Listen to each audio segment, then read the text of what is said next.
জেলা শাসকের নেতৃত্বে সর্বদলীয় বৈঠক অনুষ্ঠিত হয় শুক্রবার দুপুর 1টায়। জানা যায় 8 আগস্ট ত্রিপুরা রাজ্যের 3স্তর পঞ্চায়েত নির্বাচন, 12 আগস্ট ভোট গণনা।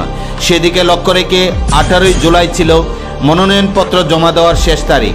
মনোনয়নপত্র 18 আগস্ট শেষ হওয়ার পর শুক্রবার দুপুর 1টায় সমস্ত রাজনৈতিক দলের নেতৃত্বদের নিয়ে মনোনয়নপত্র জমা দেওয়ার পর জেলা শাসক ডাক্তার সিদ্ধার্থ শিব জসওয়ালের নেতৃত্বে অনুষ্ঠিত হয় বিশ্রামগঞ্জ সিপাহীজলা জেলা শাসক কনফারেন্স হলে সিপাহীজলা জেলা পরিষদের মনোনয়নপত্র জমা দেওয়ার বিষয় নিয়ে স্ক্রুটিনি।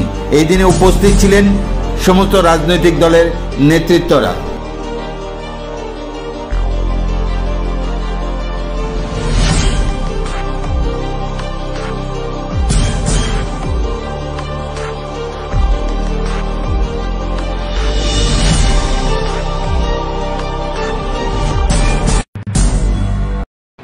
সেখানে এটা ইউআর আসন ছিল 6 নম্বরটা, সেখানে পার্টি অ্যাপ্লিকেশন আমরা পেয়েছি, নমিনেশন ফিও আমরা ডিপোজিট যেটা ছিল সেটা আমরা পেয়েছি। সেই অর্থে নারায়ণচন্দ্র দাস সিপিআইএম, তারা মিয়া আইএনসি এবং রাজকুমার দেবনাথ বিজেপির পক্ষে নমিনেশন পেপারগুলি আমরা অ্যাকসেপ্ট করেছি। সিপাহীজলা 7 নম্বর আসন, এটা ওমেন রিজার্ভেশন ছিল, সেখানে আমরা 3টা নমিনেশন পেপার পেয়েছি।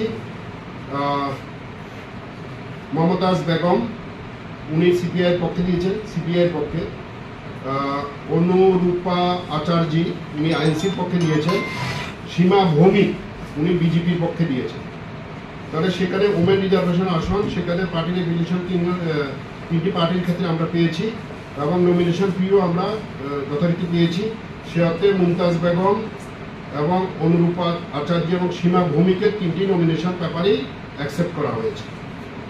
সিপাহীজলা 8 নং আসন, সেটা ইউআর ছিল, আনরিজার্ভ ছিল, সেখানে আমরা 3টি নমিনেশন পেপার পেয়েছি।